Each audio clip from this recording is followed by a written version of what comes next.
అండి. ప్రియ పరలోకమందున్న మా కన్న తండ్రి, గడిచిన కాలమంతా మమ్మల్ని కాచి కాపాడి ఇలా సంఘంలో మరొకసారి నిన్ను ఆరాధించడానికి, ఆత్మతో సత్యముతో ఆరాధించడానికి నువ్వు ఇచ్చిన ఈ అవకాశాన్ని బట్టి నీకే కృతజ్ఞతాస్తుతులు చెల్లిస్తూ, అలాగే మేము ఇప్పుడు నేర్చుకుంటున్న ఈ జ్ఞానాన్ని మా మనసులో ఉంచుకుని మా జీవితాలను మార్చుకోవాలని మేము ఆశపడుతున్నాం తండ్రి.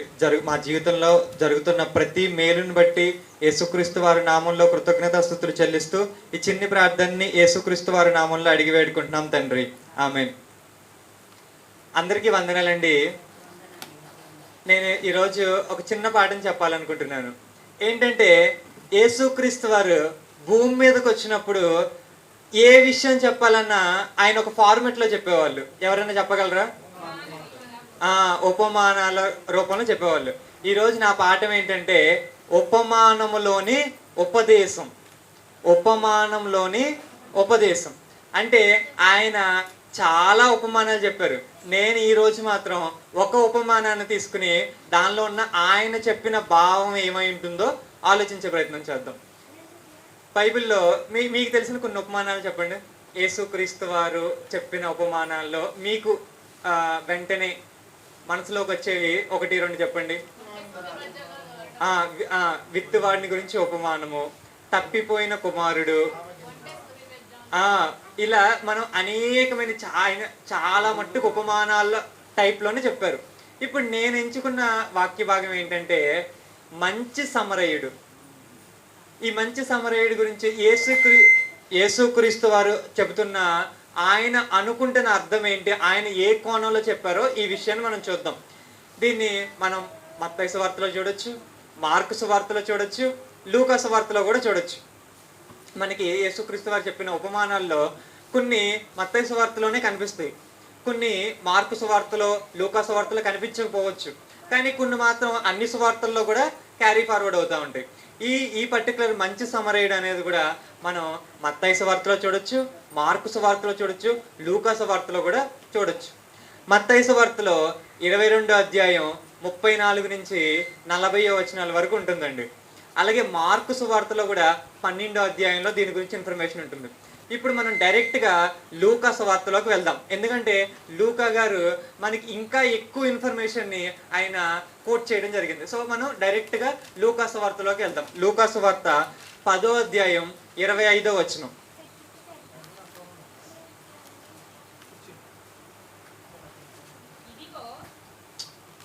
ఇదిగో ఒకప్పుడు ధర్మశాస్త్రోపదేశకుడు ఒకడు లేచి, బోధకుడా. చాలండి, ఇక్కడ ఒక్క నిమిషం. మనం ఇక్కడ పాఠం త్వరగానే అయిపోతుంది, కానీ ప్రతి పదాన్ని మనం ఆలోచించకపోతే, మనం ఆలోచించలేదు అనుకోండి, మన మీనింగ్ అనేది మనకి సరిగ్గా అర్థం కాదు. సో ఫస్ట్ మనకి అర్థమైన మాట ఏంటంటే ధర్మశాస్త్రోపదేశకుడు. ధర్మశాస్త్రోపదేశకుడు అంటే మీరు ఇంగ్లీష్ బైబిల్లో కానీ చూస్తే దీనికి ఒక మాట ఉంటుంది, ఏంటంటే లాయర్. లాయర్ అని ఉంటుందండి. లాయర్ అంటే ధర్మశాస్త్రం అంటే ఏంటి? లానే కదండి. దాన్ని చెప్పేవాడు ధర్మశాస్త్రోపదేశకుడు. లాయర్ ఏం చేస్తాడు? ఇది కరెక్ట్, ఇది రాంగ్ అని చెప్తాడు కదా. సో ఇంగ్లీష్ బైబిల్లో అయితే ధర్మశాస్త్రోపదేశకుడికి ఉన్న పదానికి డైరెక్ట్ మీరు ఏ ఇంగ్లీష్ బైబిల్లో చూసినా, ఏ వర్షన్లో చూసినా కూడా లాయర్ అనే పదాన్ని కోట్ చేసినట్టు. మనం ఎక్కువగా వాడేది కింగ్ జేమ్స్ వర్షన్ వాడుతూ ఉంటాం కాబట్టి దానిలో కూడా లాయర్ అనే ఉంటుంది, ధర్మశాస్త్రోపదేశకుడు. అంటే ఒక లాయర్ గారు వచ్చి యేసుక్రీస్తుతో మాట్లాడుతున్నారు. అంటే యేసుక్రీస్తు వారు బోధిస్తున్న టైంలో సాధారణమైన సామాన్య జనాలు ఉన్నారు, ధర్మశాస్త్రోపదేశం అంటే లాయర్స్ అనగానే మనకి ఈజీగా అర్థం కావాల్సిన విషయం ఏంటంటే వీళ్ళు ఒక మరీ అంత అంటే స్పృహ లేని వాళ్ళు కాదు, నువ్వు ఏది చెబితే అది వినేవాళ్ళు కాదు.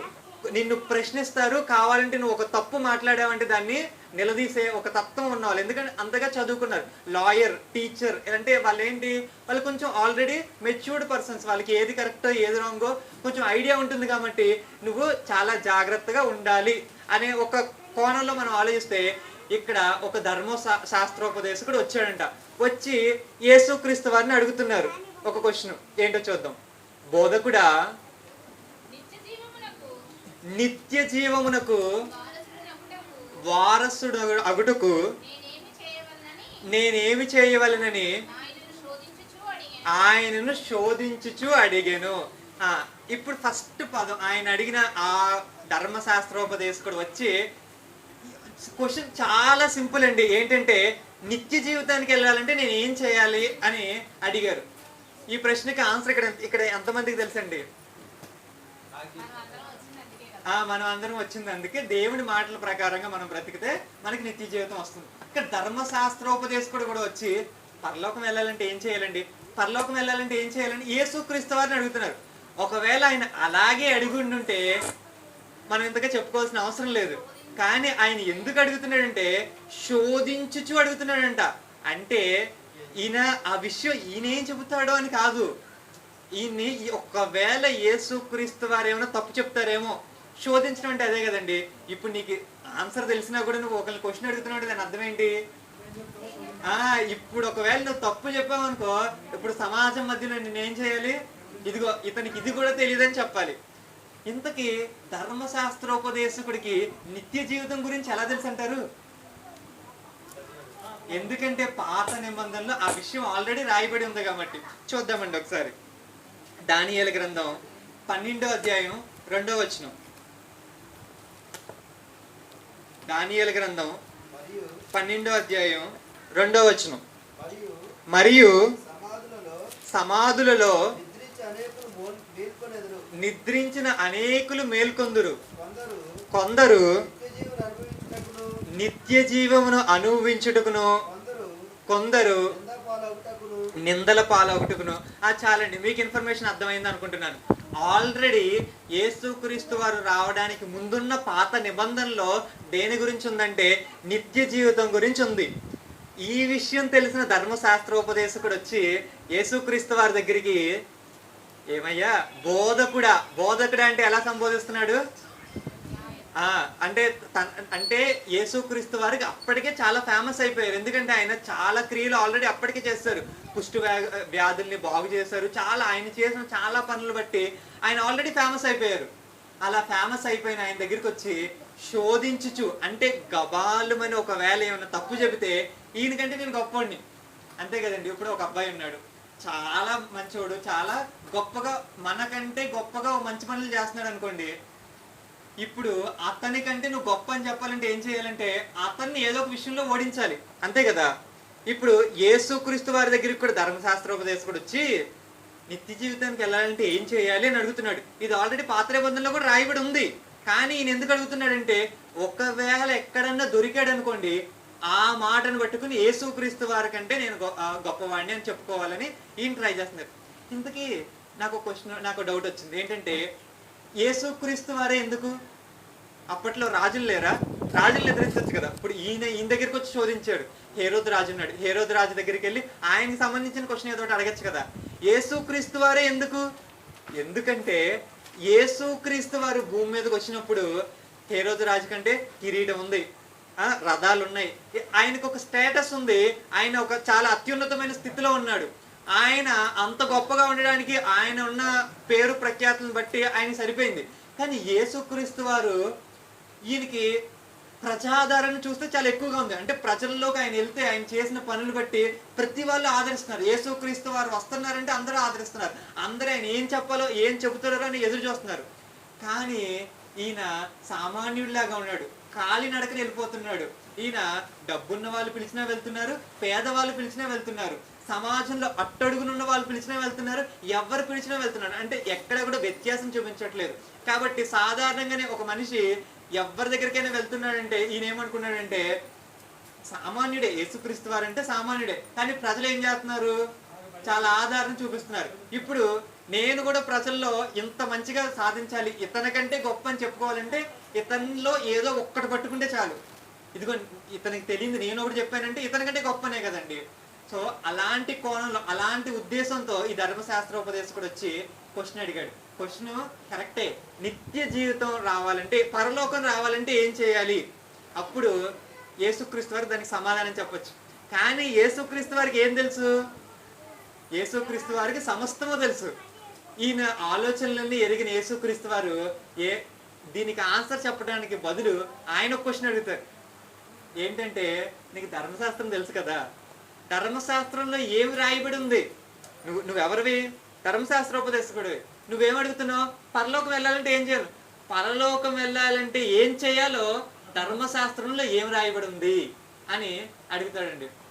అప్పుడు ఇతను కూడా అడిగిన వ్యక్తి ఎవరైతే ఉన్నారో అతను కూడా మనకి ఈ వచనాలు చదువుతున్నప్పుడు మనకి ఏం అర్థం అవుద్దంటే, అంత సామాన్యుడిగా మనకేం అర్థం, అంటే మరీ తక్కువ వాడిగా అయితే మనం ఊహించుకోకూడదు. ఎందుకంటే ఎప్పుడైతే యేసుక్రీస్తు వారు క్వశ్చన్ అడిగారో అతను కూడా ఒక బ్రహ్మాండమైన సమాధానం చెబుతాడు. ఏంటంటే ఇదిగో మరి బైబిల్లో ఏముంది అంటే, ఇదిగోండి అతను ధర్మశాస్త్రోపదేశకుడు కాబట్టి ధర్మశాస్త్రంలోంచి 2 ఆజ్ఞలు చెబుతాడు. అదేంటంటే నీ పూర్ణ మనసుతో, నీ పూర్ణ హృదయంతో ఎవరిని ఆరాధించాలి? దేవుణ్ణి ఆరాధించాలి అని మొదటి ఆజ్ఞగా చెబితే, రెండోది నీ పొరుగు నిన్ను వలే నీ పొరుగు వారిని ప్రేమించాలి అని అన్నారు. ఇప్పుడు రెండు విషయాలు సింపుల్గా చెప్పాలంటే, దేవుణ్ణి ప్రేమించాలి, పొరుగు వారిని ప్రేమించాలి, 2 విషయాలు. అంటే ముందు వెళ్ళేదానికంటే ముందు ఎక్కడున్నాయి ఈ పాత నిబంధనలో? ధర్మశాస్త్రోపదేశకుడు అంటే ఎక్కడి నుంచి తీసుకోవాలి? ధర్మశాస్త్రంలోంచి తీసుకోవాలి. మరి ఎక్కడ ఉన్నాయి ఈ మాటలు? ఎక్కడ ఉన్నాయి? అవును, దేవుడు ఇచ్చిన 10 ఆజ్ఞలు. కరెక్ట్ గా అదే కొటేషన్ కావాలంటే ఎక్కడ ఎత్తగచ్చు మనం? ద్వితీయోపదేశకాండం చూద్దాం. కరెక్ట్ గా అదే కొటేషన్ తో ద్వితీయోపదేశకాండం 6వ అధ్యాయం 5వ వచనం. మనం సమరైజ్ చేసుకుని, అంటే సమరైజ్ అంటే అదే దాన్ని కంప్లీట్ గా చివరిలో సారాంశంగా ఎలా అర్థం చేసుకోవచ్చు అంటే 10 ఆజ్ఞలు బట్టి అర్థం చేసుకోవచ్చు. 10 ఆజ్ఞల్లో మొదట 4 ఆజ్ఞలేమో దేవుని గురించి, తర్వాత ఆజ్ఞలేమో పొరుగు వారిని గురించి, అలా చేసుకోవచ్చు. డైరెక్ట్ గా కూడా మన బైబిల్లో మనం చూడొచ్చు. డైరెక్ట్ గా వచ్చిన చదివేది కొంచెం ఎదరికి వెళ్తే ఉంటుంది. నీ పూర్ణ హృదయముతోనూ, నీ పూర్ణ ఆత్మతోనూ, నీ పూర్ణ శక్తితోనూ నీ దేవుడైన యెహోవాను సేవింపవలెను. ఇంకొకటి కూడా చూద్దాం. లేవీకాండం 19వ అధ్యాయం 18వ వచనం. లేవీకాండం 19వ అధ్యాయం 18వ వచనం. కీడుకు ప్రతి కీడు చేయకూడదు, ఉంచుకొనక కోపం ఉంచుకొనగా నిన్ను వలే నీ పొరుగు వారిని ప్రేమించవలను. దాని ముందు ఏదైతే ఉన్నాయో వాటిని కోట్ చేస్తూ ధర్మశాస్త్రోపదేశకుడు యేసుక్రీస్తు వారికి సమాధానం ఇచ్చారు. అప్పుడు యేసుక్రీస్తు వారు, సరే నువ్వు కరెక్ట్ గానే చెప్పావని అంటారండి. యేసుక్రీస్తు వారు ఏమంటారంటే, సరే నువ్వు కరెక్ట్ గానే ఆన్సర్ చెప్పావు అని అంటారు. ఎవరు శోధించాలని వచ్చారు? ఎవరు క్వశ్చన్ అడిగితే ఆన్సర్ చెప్పాలనుకున్నారు? ధర్మశాస్త్రంతో క్వశ్చన్ అడగాలనుకున్నాడు. ఆన్సర్ ఎవరు చెప్పాలనుకున్నారు? కానీ యేసుక్రీస్తు వారు దాన్ని ఉల్టా చేసి యేసుక్రీస్తు వారే మళ్ళీ క్వశ్చన్ అడిగితే ఆన్సర్ ఎవరు చెప్పారు? ఇక్కడతో ఆయనకు అర్థమయ్యి అక్కడితో ముగించచ్చు. కానీ కొంతమంది ఏం చేస్తారంటే, మనం సాత్వికంతో చెప్పినా వాళ్ళు వదలరు, దాన్ని మళ్ళీ సాగదీస్తాడు. ఇలాగే ధర్మశాస్త్రోపదేశకుడు కూడా ఎక్కడితో ఆగకుండా మళ్ళీ ముందుకు ఒక అడిగేసి ఇంకో క్వశ్చన్ అడుగుతున్నాడు. లూకాసు వార్తలో కంటిన్యూ చేద్దాం. ఆ పొరుగు వారు ఎవరు అని అడుగుతున్నారు. 2 ఆజ్ఞలు చెప్పాడు అతను. ఏంటంటే దేవుణ్ణి ప్రేమించాలి, నీ పొరుగు వారిని ప్రేమించాలి, 2 ఆజ్ఞలు. ఇప్పుడు ఒక క్వశ్చన్ అడుగుతాను మిమ్మల్ని. అక్కడ ఆయన తర్వాత ధర్మశాస్త్రోపదేశకుడు ఏం క్వశ్చన్ అడుగుతున్నాడంటే, మరి పొరుగు వారంటే ఎవరు అని అడుగుతున్నాడు. దేవుడంటే ఎవరని ఎందుకు అడగలా? ఆ క్వశ్చన్ అడిగాడు అనుకోండి, వెంటనే చెప్పేస్తారు.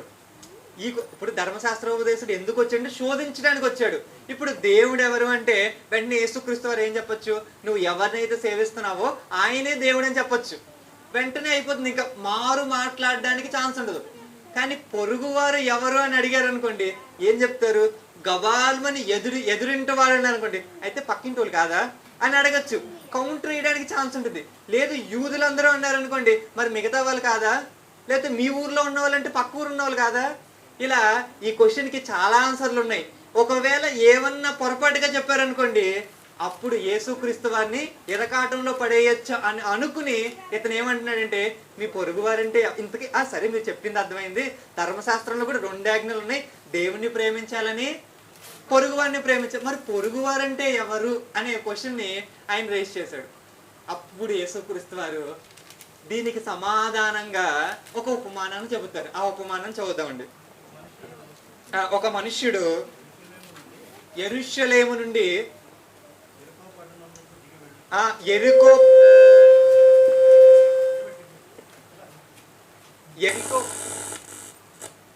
ఎరికో పట్టణానికి దిగి వెళ్తున్నారంట. యెరూషలేము నుంచి ఎరికో పట్టణానికి దిగి వెళ్తున్నారంట. అంటే మీకు ఈ పదాన్ని బట్టి ఏమర్థం వచ్చు అంటే, యెరూషలేము ఏమో కొంచెం పైన ఉంది, ఎరికో ఏమో కొంచెం కింద ఉంది. సో దిగి వెళ్తున్నారు. దిగి వెళ్తున్న ఈ క్రమంలో ఒక వ్యక్తికి ఏమైందంట, దొంగల చేతులు చిక్కాడంట. ఒక అబ్బాయి ఏం చేస్తున్నాడంటే, ఇప్పుడు ఫర్ ఎగ్జాంపుల్ మనం వెళ్తున్నప్పుడు కూడా ఏదైనా రాత్రి వెళ్తున్నారు అనుకోండి, ఒంగూరు అడ్డు రోడ్డు కాడి నుంచి వెళ్ళాలనుకోండి, మీకు భయం వేస్తుందా? భయం వేలా? ఎందుకని? దొంగలు ఎవరైనా వస్తారేమో, అలా భయం ఉంటుంది కదా. అలాగే వీళ్ళు కూడా యెరూషలేము నుంచి ఎరికో వెళ్తున్న దారిలో ఎవ్వరు ఉండరండి, అదంతా ఖాళీ ప్రదేశం.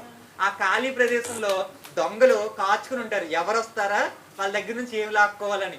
అలాగే ఒక వ్యక్తి వెళ్తున్నాడు, ఆ వ్యక్తి దగ్గర దొంగలు కరెక్ట్గా చూశారు, ఇతను పట్టుకుని కొట్టి, ఇక చచ్చిపోయినంతగా కొట్టి ఏం చేశారంటే మొత్తం అన్ని లాక్కెళ్ళిపోయారు, డబ్బులు దోచుకెళ్ళిపోయారు. అలాగే ఈయన కూడా కొట్టి ఆల్మోస్ట్ చనిపోవడానికి దగ్గరలో ఉన్నారు. అంటే దాన్ని కంప్లీట్ చేయండి, దానికి ఒక పదం కూడా వాడి ఉంటుంది దానిలో. అతనికి చిన్న ప్రాణం ఉందని మాట్లాడతారు, ఒకసారి చదవండి అది. అతడు మొత్తం దోచుకుని, వారు అతని బట్టలు దోచుకుని అతనిని కొట్టి కొర ప్రాణముతో విడిచిపెట్టారంటండి. కొర ప్రాణంతో అంటే చిన్న, అంటే ఇంకా చచ్చిపోతాడు అనుకోవడానికంటే ముందు కొర ప్రాణంతో ఏమైందంటే విడిచిపెట్టారంట. ఇప్పుడు యేసు అప్పుడు వెళ్తున్న మార్గంలో ఒక యాజకుడు వచ్చాడంట. యాజకుడు అంటే ఎవరు? దేవుణ్ణి సేవిస్తున్నవాడు. లేకపోతే మనకు అర్థమయ్యే భాషలో చెప్పాలంటే ఒక పూజారి స్టేటస్ ఉందనుకోండి. అలాంటి ఒక వ్యక్తి వచ్చాడంట, యాజకుడు, దేవుణ్ణి పూజించే ఒక వ్యక్తి వచ్చాడంట. ఆయన వచ్చి ఎలా వెళ్ళిపోయాడంట? పక్క నుంచి వెళ్ళిపోయాడంటండి. అంటే ఒక వ్యక్తి పడిపోయాడు మార్గ మధ్యలో, ఒక వ్యక్తిని కొట్టి పడేశారు. ఆ వ్యక్తిని చూడాలనుకోవట్లేదు, ఏం చేశాడు? పక్క నుంచి వెళ్ళిపోయాడంట. తర్వాత ఒక లేవీయుడు కూడా వచ్చాడంటండి, లేవీయుడు కూడా పక్క నుంచి వెళ్ళిపోయాడంట. తర్వాత ఒక సమరయుడు వచ్చాడంట. సమరయుడు చదువుతామండి. అయితే ఒక సమరయుడు ప్రయాణమైపోవచ్చు అతడు పడి ఉన్న చోటుకు వచ్చి అతనిని చూచి జాలిపడి దగ్గరికి పోయి ఆ నూనెయు ద్రాక్షారసము పోసి అతని గాయములను కట్టి తన వాహనము మీద ఎక్కించి పోటకూలి వాని ఇంటి దగ్గర విడిచిపెట్టారు. అక్కడ అతనికి ఇంకా ఏమన్నా కావాలంటే నేను మళ్ళీ తిరిగి వచ్చినప్పుడు నీకు ఇస్తాను అని చెప్పి వెళ్తారు. ఇక్కడ ముగ్గురు వ్యక్తులు కనిపిస్తున్నారు. ఎవరంటే సమాజంలో అత్యున్నతంగా కొంచెం ఎక్కువ స్టేటస్ లో మంచివాడు అనే పేరు కలిగిన ఒక యాజకుడు కనిపిస్తున్నాడు. యాజకుడు అంటే లేవి గోత్రంలో ఉన్నప్పటికీ అహరోను సంతతి వాళ్ళని యాజకులు అంటారు. కాబట్టి వాళ్ళల్లో ఒక వ్యక్తి వచ్చాడు, యాక్చువల్ గా దేవుని సేవిస్తున్నాడు కాబట్టి, ధర్మశాస్త్రం అంతా తెలుసు కాబట్టి అతను ఏం చేయాలి? ముందు తనే సహాయం చేయాలి, యాజకుడే సహాయం చేయాలి, ఎందుకంటే అతనికి ధర్మశాస్త్రం తెలుసు కాబట్టి. కానీ అతను చేయలేదండి. లేవీయుడు కూడా, ఇతను కూడా మందిరానికి చాలా దగ్గరగా ఉన్న జీవితం అతనికి కూడా ఉంటుంది కాబట్టి అతను ఏం చేయాలంటే ఆ మార్గంలో చూడడం వెళ్ళి ఏం చేయాలి? సహాయం చేయాలి. కానీ వీళ్ళిద్దరూ చేయలేదు, కానీ సమరయుడు చేశాడంటండి. ఒకవేళ ఇంకా ఏమన్నా అతని గాయాలు కడిగి నూనె ద్రాక్షారసానికి యాంటీబయోటిక్ ప్రాపర్టీస్ ఉంటాయి కాబట్టి అది కూడా అంటే గాయాలు కడగడానికి యూజ్ చేస్తారంట. సో మందుతో సమానం. సో ఇవన్నీ యూజ్ చేసి మందులు అంటే తనకి తగిలిన గాయాలన్నిటినీ క్లీన్ చేసి ఒక మంచి సత్రంలో జాయిన్ చేయించి, ఒకవేళ ఇంకా ఏమైనా డబ్బులు అవసరం అయితే నేను తిరిగి వచ్చేటప్పుడు ఇస్తాను అని చెప్పాడండి. ఇప్పుడు యేసుక్రీస్తు వారు ఇతన్ని మంచి సమరయుడిగా పోల్చాడు. మంచి సమరయుడు ఎవరంటే ఇతని గాయాలు ఎవరైతే కడిగారో ఇతను మంచి సమరయుడు. మిగతా ఇద్దరు చేయవలసిన పని ఎవరు చేశారు? మంచి సమరయుడు చేశాడు.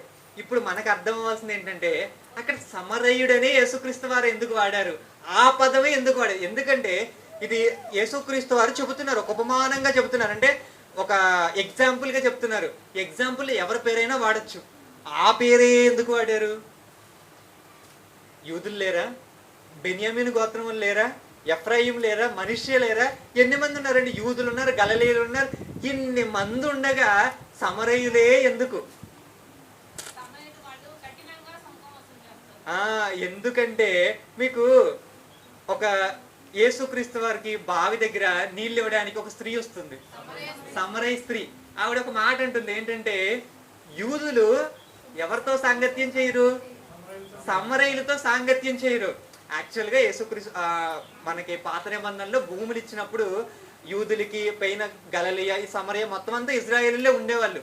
కానీ యేసుక్రీస్తు వాళ్ళు బయట వారిని వివాహం చేసుకోవద్దని, అంటే పాత నిబంధనలో దేవుడు బయట వాళ్ళని వివాహం చేసుకోవద్దు అని చెప్పినప్పుడు, కానీ ఈ ఇజ్రాయెల్లో కొంతమంది ఏం చేస్తారంటే అన్ని జనుల్ని వివాహం చేసుకున్నప్పుడు, అంటే యూదులు ప్యూర్, అంటే వాళ్ళు అసలు బయట వాళ్ళని ఎవరిని వివాహం చేసుకోని వాళ్ళు గలిలయలోను కింద యోదయలోనూ ఉంటారు.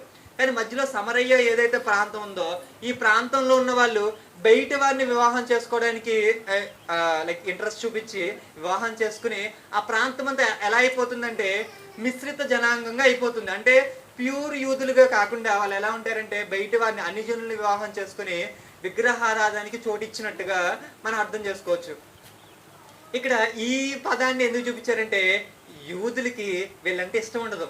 ఎందుకంటే సమాజంలో నార్మల్గా మీకు కూడా తెలుసు కదండి, ఎవరైతే రెండో వివాహం చేసుకున్నారో అలాంటి వాళ్ళని తక్కువ చూపు చూసే లైక్ సమాజం ఈరోజు ఉంది.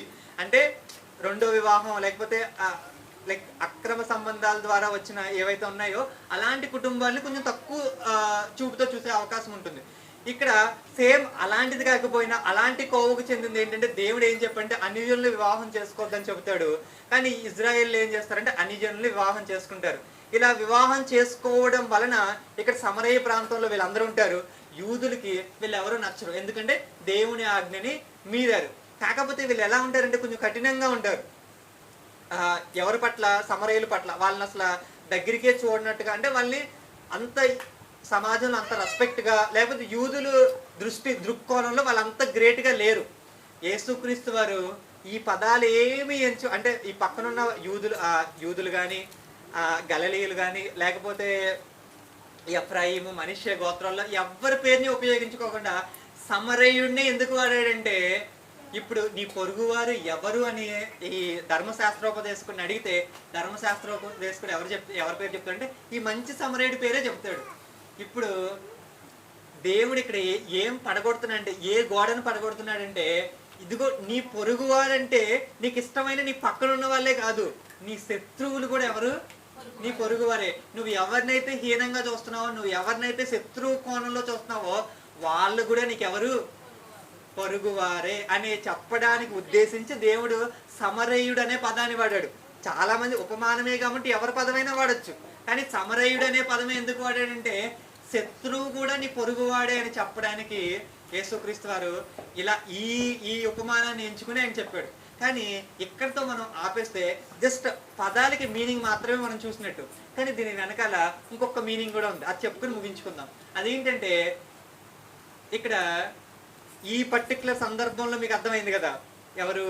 ఒక వ్యక్తి వెళ్తున్నాడు, ఆ వ్యక్తికి గాయాలయ్యి రోడ్డు పక్కన పడేశారు, మొత్తం అన్ని దోచేసుకున్నారు. సమాజంలో మంచి వాళ్ళు అనుకున్న వాళ్ళు ఎవరో కూడా ఆయన సహాయం చేయలేదు. కానీ తక్కువ వాడని ఎవరైతే అనుకున్నారో అతను సహాయం చేశాడు. ఇప్పుడు పొరుగువాడని నువ్వు ఎవరైతే అనుకుంటున్నావు, నువ్వు శత్రువు అనుకుంటున్నావు ఒక సమరయుడిని, కాదు అతను కూడా నీ పొరుగువాడే అని యేసుక్రీస్తు వారు చెప్పారు. ఇంతకీ అసలు ఆ మంచి సమరయుడు ఎవరు? అల్టిమేట్గా మంచి సమరయుడు అంటే ఎవరు?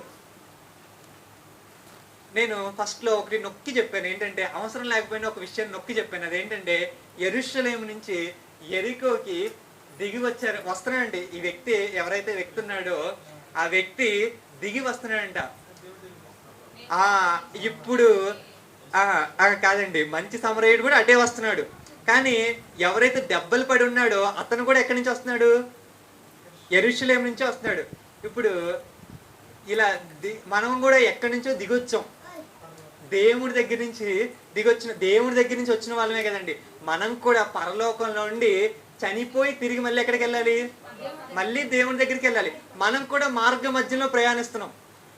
అక్కడ ఒక దొంగ వచ్చి ఎలాగైతే కొట్టి పడేశాడో మనల్ని కూడా ఒకళ్ళు వచ్చి కొట్టి పడేశాడండి. వాడు పడేసిన పాపంలో మనుషులందరూ కొట్టుకుంటూనే ఉన్నారు, దానిలోంచి బయటికి రావలేకపోతున్నారు. ఇప్పుడు ఈయన గాయాలని కడిగి శుద్ధి చేసి మంచిగా ఎవరైతే చేశారో అలాగే మనం కూడా పాపపు గాయాల్ని కడిగిన వాళ్ళు ఒకళ్ళు ఉన్నారు. యేసుక్రీస్తు వారు మంచి సమరయుడండి. అల్టిమేట్ గా మనకి ఈ ఉపమానాన్ని బట్టి మనకు అర్థం అవ్వాల్సింది ఏంటంటే, యేసుక్రీస్తు వారు కూడా తండ్రి దగ్గర నుంచి వచ్చి మన కోసం ఇదిగో పాపంలో పడిపోయి మనం కూడా మార్గ మధ్యలో కొట్టిపోతున్నాం. ఎందుకంటే మనం ఎరుకు వెళ్ళే పరిస్థితి లేదు. ఎందుకంటే మార్గ మధ్యలో మనం ఏమయ్యంటే పాపంలో ఇరుక్కుపోయాం, మళ్ళీ తిరిగి దేవుని దగ్గరికి వెళ్ళే అవకాశం లేదు. మనం కూడా పాతాళంలో పరదేశకు వెళ్ళాలి కదండి. ఎరుకోని పరదేశంతో మనం పోల్చుకున్నాం అనుకోండి, పరదేశకు వెళ్ళి తర్వాత మళ్ళీ తిరిగి మనం ఎక్కడికి వెళ్ళాలి? దేవుని దగ్గరికి వెళ్ళాలి. కానీ పాపం అనేది మనకి అడ్డొచ్చింది. అడ్డు రావడం వల్ల మంచి సమరయుడుగా యేసుక్రీస్తు వారు వచ్చి మనల్ని ఏం చేశారు? కాపాడారు. ఒకవేళ ఏమన్నా లోటుగా ఉంటే మళ్ళీ వచ్చినప్పుడు ఇస్తానన్నాడు. మళ్ళీ వస్తానని ఎవరో ప్రమాణం చేశారు మనకి. ఎవరు? యేసుక్రీస్తు వారేనండి. కాబట్టి ఈ ఉపమానంలో మంచి సమరయుడు ఎవరంటే యేసుక్రీస్తు వారు. కానీ మంచి సమరయుడు యేసుక్రీస్తు వారు అని చెప్పుకుని వదిలేయకూడదు. ఎందుకంటే మనం కూడా ఎలా ఉండాలంటే మంచి సమరయుల్లాగా ఉండాలి. మనం కూడా ఏం చేయాలంటే మన శత్రువులను కూడా మనం పొరుగువారిగా మనం ప్రేమించి ఏం చేయాలి? వాళ్ళ పట్ల కూడా జాలి చూపించాలి. ఈ వ్యక్తి ఎలాగైతే దారిని పోతున్న ఒక వ్యక్తిని చూసి వదిలేయకుండా ఎలా అయితే తన అవసరాల్ని పట్టించుకున్నాడో, అలాగే మనం కూడా ఏం చేయాలంటే మన పొరుగు వాళ్ళు, అతను మనకు శత్రువైనా మిత్రువైనా, అతనికి కూడా ఏమైనా అవసరాలు ఉంటే తీర్చడానికి ఉండాలి. అన్నిటికంటే మొట్టమొదటి ప్రాముఖ్యమైన అవసరం ఏంటంటే మనం పరలోకానికి వెళ్ళడానికి వాక్యం అనేది అవసరం అండి. శరీర అవసరాలు కూడా అవసరమే. ఒకళ్ళు ఎవరికైనా తినడానికి అన్నం లేకపోతే అన్నం ఇవ్వడం చాలా మంచిది, బైబిల్ దాన్ని సమర్థిస్తుంది. వాళ్ళకి ఎవరికైనా బట్టలు లేకపోతే బట్టలు ఇవ్వడం మంచిది, అది బైబిల్ని సమర్థించినట్టే. బైబిల్ మనకి ఆ ఎలవెన్స్ అనేది మనకి ఇచ్చింది. అలాగే ఇవన్నిటికంటే ముఖ్యంగా ఇంకొకటి కూడా ఉంది. అదేంటంటే వాక్యం కూడా వాళ్ళకి చెప్పాలి. ఎందుకంటే వాక్యం చెబితేనే వాళ్ళకి సంపూర్ణంగా కాపాడినట్టే. జస్ట్ మీరు పుండు మీద పైన అలా తుడిచి వెళ్ళిపోయారు అనుకోండి, ఏదో నామకార్థంగా అతనికి ఏమైనా ఉపయోగం అండి? రేపు చచ్చిపోయేది ఎల్లుండి చచ్చిపోతాడు అంతే. చచ్చిపోవడం మాత్రం కామన్. కానీ మీరు ఒకవేళ ఆ పుండుని శుభ్రంగా కడిగి దానికి మందేసి కట్టుకట్టి మందులు టాబ్లెట్స్ అవన్నీ ఇచ్చారనుకోండి, కంప్లీట్ మెడికేషన్ చేశారనుకోండి, మీకు వచ్చేదేంటి? అప్పుడు అతని గాయం కంప్లీట్ గా నానిద్ది. అలాగే మనం కూడా ఎలాగుండాలంటే ఈ మంచి సమరయుడు ఎలా ఉన్నాడో మనం కూడా సేమ్ యేసుక్రీస్తు వారు మంచి సమరయుడు అనుకుంటే ఆయన ఎలా ఉన్నాడో మనం కూడా అలాగే ఉండాలి. మన పొరుగు వారి పట్ల కూడా మనం అలాగే ఉండాలి. ప్రార్థన చేసుకుందామండి. ప్రియ పరలోకమందున్న మా తండ్రి, ఇది కూడా తండ్రి ఉపమానాల్లో ఉపదేశం అనే ఈ శీర్షికల్లో మొదటి భాగంగా ఈ విషయాన్ని మేము నేర్చుకున్నాం తండ్రి. మంచి సమరయుడు అంటే ఎవరో ఆ విషయం గురించి మేము నేర్చుకున్నాం తండ్రి. ఇదిగోండి తండ్రి, మిగతా ఉపమానాలు కూడా నేర్చుకోవడానికి కావాల్సిన జ్ఞానాన్ని ఇవ్వాలని కోరుకుంటూ ఈ చిన్ని ప్రార్థన యేసుక్రీస్తు వారి నామములో అడిగి వేడుకుంటున్నాం తండ్రి. ఆమేన్.